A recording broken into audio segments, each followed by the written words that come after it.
अस्सलामुअलैकुम dear students. मैं हूं प्रोफेसर शाहिद जुल्फ़िकार और मैं आपको जुल्फ़िकार केमिस्ट्री एकेडमी में खुशामदीद कहता हूं।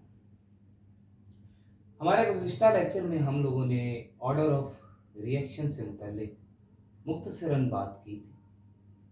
आज हम डिटेल में देखेंगे कि आखिर ऑर्डर ऑफ रिएक्शन क्या है। अगर हम एक जनरल रिएक्शन की मदद से ऑर्डर ऑफ रिएक्शन को देखें तो कहता है कि रिएक्टेंट ए अगर उसके ए मोल रिएक्टेंट बी के बी मोल से रिएक्ट करें और प्रोडक्ट प्रोड्यूस हो तो according to law of mass action हमारे पास जो रेट इक्वेशन आती है वो कुछ यूं है कि rate will be equal to rate constant into product of concentration of reactants. इस इक्वेशन से अगर हम ऑर्डर डिटरमिन करना चाहें तो सबसे पहले हमारे जहन में ऑर्डर की जो डेफिनेशंस हमने डिस्कस की थी वो होनी चाहिए, जिसमें हमने बात की थी कि रिएक्टिंग मॉलिक्यूल्स जो रिएक्टेंट के जिनकी कंसंट्रेशन चेंज होगी केमिकल चेंज के नतीजे में, वो या फिर जो रेट इक्वेशन में एक्सपोनेंट्स होंगे यानी नंबर ऑफ मॉलिक्यूल्स होंगे, नंबर ऑफ मोल्स होंगे उन रिएक्टेंट्स के जिन पर रेट ऑफ रिएक्शन डिपेंड करता है, तो simply some of all exponents. तो रेट इक्वेशन में यहां पर हमारे पास एक्सपोनेंट्स क्या है? ए कंसंट्रेशन का एक्सपोनेंट है स्मॉल ए और बी कंसंट्रेशन का एक्सपोनेंट है स्मॉल बी। तो अगर हम इन दोनों एक्सपोनेंट का सम ले लेते हैं तो हमारे पास इस जनरल रिएक्शन का ऑर्डर आ जाएगा यानी ए प्लस बी। हमने ये भी बात की थी कि order of reaction zero, positive, negative, fractional और स्यूडो हो सकता है। तो चलें आज इन्हें डिटेल में डिस्कस करते हैं। सबसे पहले हमारे पास है जीरो ऑर्डर ऑफ रिएक्शन। हम लोगों ने अभी बात की कि रेट इक्वेशन में जो कंसंट्रेशन की पार्ट्स होंगी, एक्सपोनेंट्स होंगे, वो कंसंट्रेशन, वो पार्ट्स जो चेंज होंगी प्रोडक्ट में, जो स्पीड के लिए रिस्पॉन्सिबल होंगी, तो क्या जीरो ऑर्डर में ऐसी कोई पार नहीं होगी? क्या जीरो ऑर्डर में रिएक्टेंट की कोई कंसंट्रेशन प्रोडक्ट में चेंज नहीं होगी? क्या इसमें कोई रिएक्टिंग मॉलिक्यूल्स रेट के लिए रिस्पॉन्सिबल नहीं होंगे?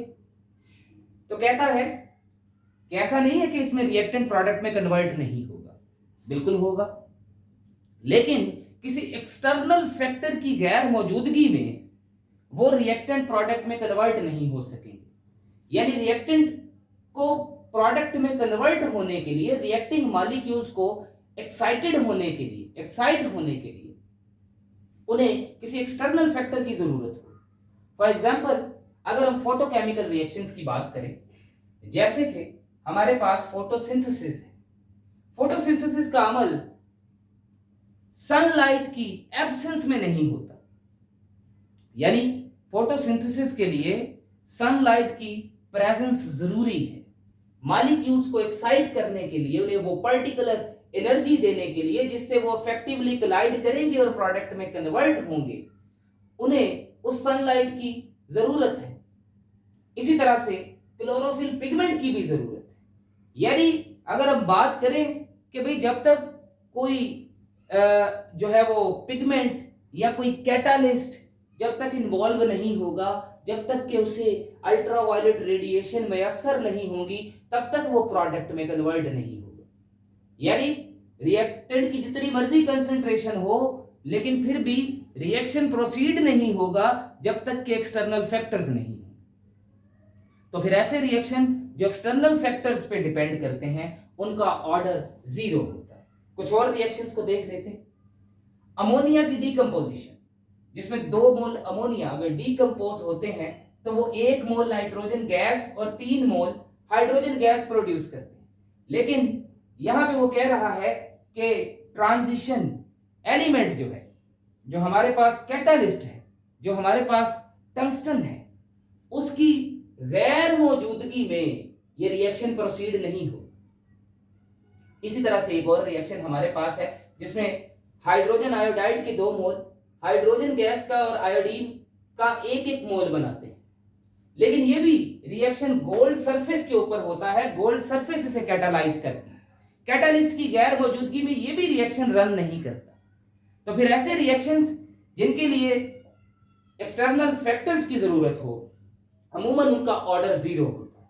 तो डेफिनेशन देखते हैं, the reaction in which rate of reaction which is independent of molar concentration of reactant is called zero order of reaction। यानी जो रिएक्टेंट की मोलर कंसंट्रेशन है उस पर रेट डिपेंड नहीं करता, बल्कि वो एक्सटर्नल फैक्टर्स की वजह से वो रिएक्शन कंटिन्यू होता है, उनकी गैर मौजूदगी में रिएक्शन कंटिन्यू ही नहीं होता। तो ऐसे रिएक्शंस का जो ऑर्डर होगा वो 0 ऑर्डर ऑफ रिएक्शन होगा। इसे हम लिखेंगे कैसे? अगर ए रिएक्टेंट प्रोडक्ट बनाता है तो रेट इक्वेशन के मुताबिक हमारे पास rate will be equal to rate constant into concentration of reactant raise to power 0। वो 0 क्यों है? क्योंकि रिएक्टेंट की कंसंट्रेशन पे ये रेट डिपेंड नहीं कर रहा, लिहाजा इसीलिए ये हमारे पास 0 है। किसी भी चीज की पावर 0 ली जाए तो वो 1 के इक्वल, यानी हमारा रेट फर्स्ट ये जो 0 जो ऑर्डर है, 0 ऑर्डर के लिए रेट कांस्टेंट के इक्वल होगा। और अगर यहां से हम इसका यूनिट डिटरमिन करें तो रेट का यूनिट ही रेट कांस्टेंट का यूनिट होगा, यानी change in concentration divided by time. Change in concentration का यूनिट है मोल पर डीएम क्यूब और टाइम का सेकंड। तो अगर हम मोल पर डीएम क्यूब को सेकंड पे डिवाइड करते हैं तो हमारे पास मोल पर डीएम क्यूब पर सेकंड रेट कांस्टेंट का यूनिट आ जाता है। गुज़िश्ता लेक्चर में हमने बात की थी कि डिफरेंट ऑर्डर ऑफ रिएक्शंस के लिए जो रेट कांस्टेंट है उसका यूनिट, उसकी वैल्यू भी डिफरेंट हो। तो इसीलिए यहां पर हमने यूनिट को डिस्कस किया, क्योंकि आपकी एक्सरसाइज में डिफरेंट ऑर्डर ऑफ रिएक्शंस के यूनिट जो है वो एज अ क्वेश्चन पूछे जाएंगे। नेक्स्ट हमारे पास है first order of reaction. First order of reaction क्या है? तो कहता है कि ऐसा रिएक्शन जिसमें रेट यानी रिएक्शन की स्पीड सिर्फ एक रिएक्टिंग मॉलिक्यूल पर, मिसाल के तौर पे बहुत से रिएक्टेंट आपस में रिएक्ट कर रहे होंगे, लेकिन उनमें से स्पीड सिर्फ एक रिएक्टेंट जो है, एक रिएक्टिंग मॉलिक्यूल जो है, रेट सिर्फ उस पर डिपेंड करेगा। तो ऐसे रिएक्शन को हम फर्स्ट ऑर्डर ऑफ रिएक्शन कहते हैं। मिसाल के तौर पे हमारे पास यहां पर एक रिएक्शन है जिसमें डाई नाइट्रोजन पेंटाऑक्साइड के 2 मोल डीकंपोज होकर डाई नाइट्रोजन टेट्राऑक्साइड के 2 मोल और ऑक्सीजन का 1 मोल बना रहे हैं। बजाहिर तो इसमें हमें नजर आ रहा है कि रिएक्टिंग स्पीशी जो है उसके 2 मोल प्रोडक्ट में कन्वर्ट हो रहे हैं, मतलब इसे बैलेंस केमिकल इक्वेशन के मुताबिक तो सेकंड ऑर्डर ऑफ रिएक्शन होना चाहिए, लेकिन क्योंकि इसके 2 रिएक्टिंग मॉलिक्यूल्स जो हैं वो रेट के लिए रिस्पॉन्सिबल नजर आ रहे हैं। लेकिन हमने बात की थी कि जो ऑर्डर ऑफ रिएक्शन है ये एक्सपेरिमेंटल डिटरमिन्ड क्वांटिटी, इसे हम बैलेंस केमिकल इक्वेशन से मालूम नहीं कर सकते। जब हम एक्सपेरिमेंट करते हैं तो हमें मालूम होता है कि ये रिएक्शन 2 स्टेप्स के अंदर प्रोसीड होता है। सबसे पहले die nitrogen pentoxide die nitrogen tetroxide और नेसेंट यानी एटॉमिक ऑक्सीजन में कन्वर्ट होती, और सेकंड स्टेप में die nitrogen pentoxide nascent oxygen के साथ रिएक्ट करके तो डाई नाइट्रोजन टेट्राऑक्साइड और ऑक्सीजन मॉलिक्यूल जो है वो बनाती है। इसमें से पहला स्टेप जो है वो स्लो स्टेप है। तो क्योंकि हम लोग रेट ऑफ रिएक्शन में बात कर चुके हैं, जो स्लो स्टेप है वो रेट डिटरमिनिंग स्टेप होता है। ओवरऑल स्पीड के लिए वही स्टेप रिस्पॉन्सिबल है, मैक्सिमम टाइम जो कंज्यूम करता है वो वही स्टेप करता है। तो इसीलिए हम ऑर्डर भी स्लो स्टेप से, रेट डिटरमिनिंग स्टेप से ही फाइंड आउट करते हैं। तो अब अगर स्लो स्टेप के अंदर देखा जाए तो सिर्फ एक ही रिएक्टिंग मॉलिक्यूल जो है वो प्रोडक्ट प्रोड्यूस कर रहा है, प्रोडक्ट में कन्वर्ट हो रहा है, एक रिएक्टिंग मॉलिक्यूल। यहां पर 1 मोल है N2O5 का, तो लिहाजा एक रिएक्टिंग मॉलिक्यूल जब रेट डिटरमिन करेगा तो हम ऐसे रिएक्शन को फर्स्ट ऑर्डर ऑफ रिएक्शन का नाम देंगे। अब अगर इसका रेट देखा जाए, रेट इक्वेशन देखी जाए तो वो किस तरह से होगी, वो हम स्लो स्टेप से ही लेंगे, यानी rate will be equal to rate constant into concentration of dinitrogen pentoxide raise to power 1, क्योंकि यहां पर सिर्फ इसका 1 मोल है। एक रिएक्टिंग मॉलिक्यूल, इसीलिए इसके एक्सपोनेंट जो है, पार जो है वो 1 है। और हमने बात की कि रेट इक्वेशन में जो पार होगी उन तमाम पार्ट्स का सम ही ऑर्डर होगा, तो यहां 1 पार है तो फिर ऑर्डर ऑफ रिएक्शन भी 1 होगा। अगर हम फर्स्ट ऑर्डर ऑफ रिएक्शन के यूनिट्स की बात करें तो हमारे पास K, यहां से जब हम K का यूनिट फाइंड आउट करने के लिए, K की वैल्यू फाइंड आउट करने के लिए रिएक्टेंट की कंसंट्रेशन को लेफ्ट साइड पर लेकर जाएंगे तो रेट डिवाइड होगा रिएक्टेंट की कंसंट्रेशन पर, तो फिर रेट का यूनिट है मोल पर डीएम क्यूब पर सेकंड, जबकि कंसंट्रेशन का यूनिट मोल पर डीएम क्यूब। मोल पर डीएम क्यूब से कैंसिल हो जाएगा और हमारे पास K का यूनिट बचेगा पर सेकंड, सिर्फ पर सेकंड। तो देखें कि यहां पर जीरो ऑर्डर के लिए जो K का रेट कांस्टेंट का यूनिट था वो था मोल पर डीएम क्यूब पर सेकंड, लेकिन जब हम फर्स्ट ऑर्डर में देखते हैं तो K का यूनिट सिर्फ हमारे पास पर सेकंड आता है। तो लिहाजा आपने देखा कि डिफरेंट ऑर्डर ऑफ रिएक्शन के लिए जो rate constant, specific rate constant या वेलोसिटी कांस्टेंट K है, उसका यूनिट भी डिफरेंट है। अगर हम फर्स्ट ऑर्डर ऑफ रिएक्शन से मुतालिक बात करें तो एक क्वेश्चन जो एक्सरसाइज में आपसे पूछा जाएगा, the radio active decay is always a first order reaction, कि भाई अगर एक रेडियो एक्टिव एलिमेंट की डिसइंटीग्रेशन होती है, उसका डिके, उसकी डिस्ट्रक्शन होती है, उसमें से different alpha beta gamma rays की फॉर्म में उसकी एनर्जी और डिफरेंट जो फंडामेंटल पार्टिकल्स हैं उनकी एमिशन होती है, तो भाई वो रिएक्शन हमेशा फर्स्ट ऑर्डर होगा। क्योंकि रेडियो एक्टिव अगर डिके की बात करें तो उसके अंदर जो रिएक्टिव मॉलिक्यूल है, रिएक्टिंग मॉलिक्यूल, वो हमेशा एक ही होता है, क्वांटिटी एक ही होती है। हर हाफ डिके के बाद हमारे पास फिर से एक नई हाफ लाइफ स्टार्ट हो जाती है। ये हमारे पास जो बात है इसे हम फर्दर लेक्चर के अंदर जो है वो डिटेल के अंदर डिस्कस करेंगे। मैं इसे यहाँ डिस्कस नहीं करना चाहता, काफी टाइम कंज्यूमिंग जो है वो ये कंसेप्ट हो जाएगा, इसी वजह से हम इसे वहीं पर डिस्कस करेंगे। सिंपली आपको इतना बताना चाहता हूं कि रेडियो एक्टिव डिके में क्योंकि एक ही रिएक्टिंग मॉलिक्यूल रिस्पॉन्सिबल होता है प्रोडक्ट की प्रोडक्शन के लिए, इसीलिए हम रेडियो एक्टिव डिके जो है उसको first order of reaction consider करते हैं। नेक्स्ट हमारे पास है स्यूडो फर्स्ट ऑर्डर रिएक्शन। अब स्यूडो, बायोलॉजी के अंदर आप इस लफ्ज को पढ़ चुके हैं, स्यूडो का मतलब होता है फॉल्स, स्यूडोपोडिया, फॉल्स फुट। तो pseudo first order of reaction जो कि बैलेंस केमिकल इक्वेशन की मदद से अगर हम देखें तो फर्स्ट ऑर्डर ऑफ रिएक्शन नहीं है।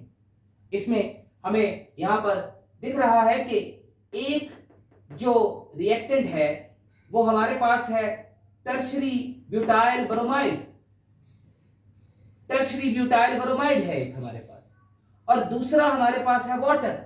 तो टू रिएक्टिंग मॉलिक्यूल्स यहां पर हमारे पास नजर आ रहे हैं जो प्रोडक्ट बनाएंगे और रेट को डिटरमिन करेंगे। लेकिन दर हकीकत अगर हम देखें तो सिर्फ एक टर्शरी ब्यूटाइल ब्रोमाइड ही है जो रेट को डिटरमिन करेगा, क्योंकि यहां पर वाटर एक्सेस में है, उसकी डिसोसिएशन बड़े स्मॉल फैक्टर पे होती है, उसके जो कंसंट्रेशन में चेंज है वो बड़ी माइन्यूट सी चेंज आती है टर्शरी ब्यूटाइल ब्रोमाइड के मुकाबले। तो इसीलिए फिर हम उसकी कंसंट्रेशन में चेंज को कंसीडर नहीं करते। तो फिर कंसीडर किसको करते हैं? सिर्फ टर्शरी ब्यूटाइल ब्रोमाइड की कंसंट्रेशन में जो चेंज होती है, हम सिर्फ उसी को डिस्कस करते हैं। तो लिहाजा यहां पर बैलेंस केमिकल इक्वेशन से ये हमें सेकंड ऑर्डर ऑफ रिएक्शन जो है वो लग रहा है, लेकिन दर हकीकत इसमें एक ही रिएक्टिंग मॉलिक्यूल है जो रेट डिटर्मिनेशन के लिए रिस्पॉन्सिबल है, तो इसीलिए ये हमारे पास फर्स्ट ऑर्डर ऑफ रिएक्शन है। लेकिन क्योंकि बजाहिर ये सेकंड ऑर्डर ऑफ रिएक्शन है पर एक्सपेरिमेंटली ये फर्स्ट ऑर्डर ऑफ रिएक्शन है, तो इसी वजह से हम इसे pseudo first order of reaction कहते हैं। यानी दिखने में तो लगे कि वो सेकंड, थर्ड या फोर्थ ऑर्डर ऑफ रिएक्शन है, लेकिन दर हकीकत वो फर्स्ट ऑर्डर ऑफ रिएक्शन हो तो ऐसे ऑर्डर ऑफ रिएक्शन को pseudo first order of reaction कहा जाता है। फर्दर हम लोग यहां पे बात करते हैं सेकंड ऑर्डर ऑफ रिएक्शन की। तो इसी डेफिनेशन के मुताबिक कि the reaction in which the rate of reaction depends upon concentration of only one अगर सिर्फ रेट डिटर्मिनेशन के लिए एक ही सब्सटेंस की कंसंट्रेशन रिस्पॉन्सिबल होगी तो वो है first order of reaction.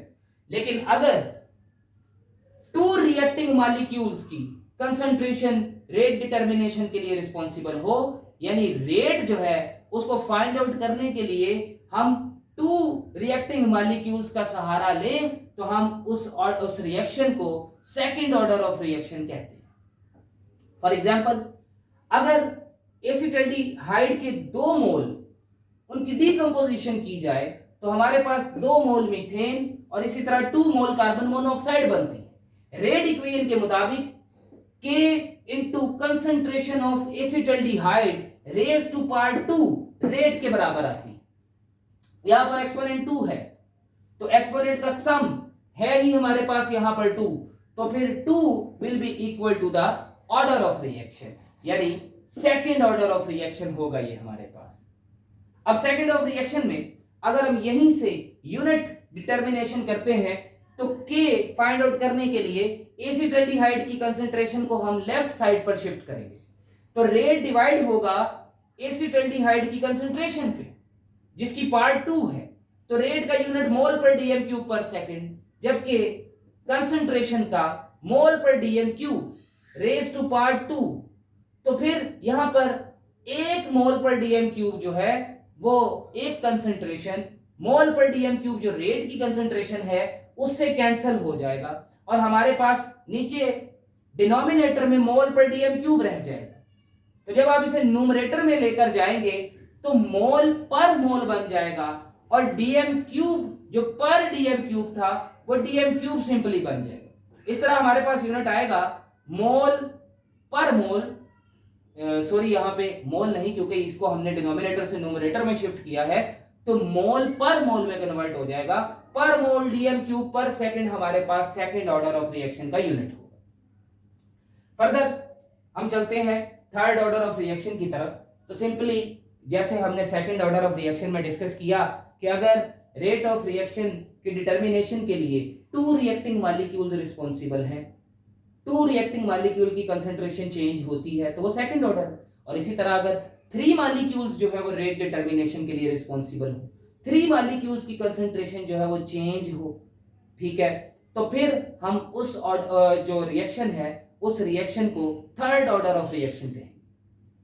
For example, अगर इस रिएक्शन को जो मैं अभी डिस्कस करने जा रहा हूं इसको वैसे देखें तो यहां पर फेरिक क्लोराइड के 2 मोल्स और पोटेशियम आयोडाइड के 6 मोल्स आपस में रिएक्ट कर रहे हैं, तो फिर 6 and 2 ये बैलेंस केमिकल इक्वेशन से तो रिएक्टेंट के क्योंकि टोटल 8 मोल्स रिएक्ट कर रहे हैं तो ये 8th ऑर्डर ऑफ रिएक्शन लग रहा है। पर जब हम इसे एक्सपेरिमेंटली देखेंगे तो ये डबल स्टेप रिएक्शन है जिसमें से फर्स्ट स्टेप स्लो स्टेप है और उसमें फेरिक क्लोराइड का 1 मोल पोटेशियम आयोडाइड के 2 मोल से रिएक्ट करके फेरस आयोडाइड पोटेशियम क्लोराइड और क्लोराइड आयंस बनाता है।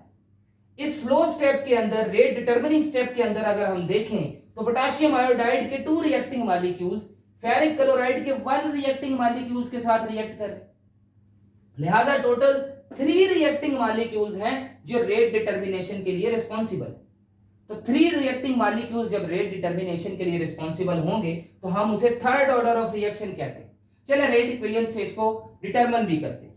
Rate will be equal to K into concentration of ferric chloride into concentration of potassium iodide और उसके यहां 2 मोल्स हैं तो रेज टू पावर 2। तो अब हमारे पास यहां पर एक्सपोनेंट्स क्या आ रहे हैं, फेरिक क्लोराइड की कंसंट्रेशन के एक्सपोनेंट 1 और पोटेशियम आयोडाइड की कंसंट्रेशन के एक्सपोनेंट 2 आ रहा है। दोनों को अगर हम ऐड करते हैं तो हमारे पास 3 आ जाता है, यानी ये थर्ड ऑर्डर ऑफ रिएक्शन है। अब इसके यूनिट की बात करें तो यूनिट बिल्कुल वैसे ही निकालेंगे कि आप रेट को फेरिक क्लोराइड और पोटेशियम आयोडाइड की कंसंट्रेशन पर डिवाइड करेंगे तो हमारे पास फाइनली जो है वो पर मोल स्क्वायर डीएम यानी रेज टू पावर 6 पर सेकंड इसका फाइनली के का रेट कांस्टेंट का यूनिट आ जाएगा। फ्रैक्शनल ऑर्डर ऑफ रिएक्शन हमने बात की थी कि ऑर्डर ऑफ रिएक्शन पॉइंट्स में भी हो सकता है, फ्रैक्शंस में भी हो सकता है, ठीक है, 1/2 की फॉर्म में, x/y की फॉर्म में भी हो सकता है। तो देखते हैं इसके लिए अगर हम जो हमारे पास CHCl3 है क्लोरोफॉर्म, अगर हम Cl2 यानी क्लोरीन गैस के साथ इसे रिएक्ट करवाते हैं तो हमारे पास CCl4 कार्बन टेट्रा क्लोराइड और HCl हाइड्रोक्लोरिक एसिड प्रोड्यूस होता है। बजाहिर इस रिएक्शन को भी देखें तो 1 मोल क्लोरीन गैस का 1 मोल क्लोरोफॉर्म के साथ रिएक्ट कर रहा है, total 2 mole of reacting molecules हमारे पास आ रहे हैं, तो ऑर्डर को सेकंड होना चाहिए। पर एक्सपेरिमेंटली अगर हम देखें तो हमें देखने को मिलता है कि क्लोरोफॉर्म का 1 मोल हाफ मोल ऑफ क्लोरीन के साथ स्लो स्टेप में रिएक्ट करता है और CCl4 और हाइड्रोजन रेडिकल बनाता है। यहां पर क्योंकि क्लोरीन के हाफ मोल और क्लोरोफॉर्म के 1 मोल रिएक्ट कर रहे हैं, यानी एक reacting molecule half reacting molecule से रिएक्ट कर रहा है, तो टोटल जब सम लेंगे तो हाफ इंटू हाफ प्लस 1 तो हमारे पास 1.5 यानी ऑर्डर जो है वो फ्रैक्शन में आए। रेट की मदद से देखें तो rate will be equal to K into concentration of chloroform raise to power 1 जो स्लो स्टेप से आ रही है हमारे पास, और concentration of chlorine raise to power half slow step से ही, तो हाफ प्लस 1 हमारे पास ऑर्डर फ्रैक्शन में आ जाता है। फाइनली हम लोग बात करते हैं negative order of reaction. Negative order of reaction एक ऐसा रिएक्शन, मोस्टली ये रिवर्सिबल रिएक्शन ही होते हैं जिनमें रिएक्टेंट की कंसंट्रेशन मुसलसल कम नहीं हो रही होती, बल्कि जो प्रोडक्ट बनता है वो रिकंबाइन करके दोबारा रिएक्टेंट बना देता है।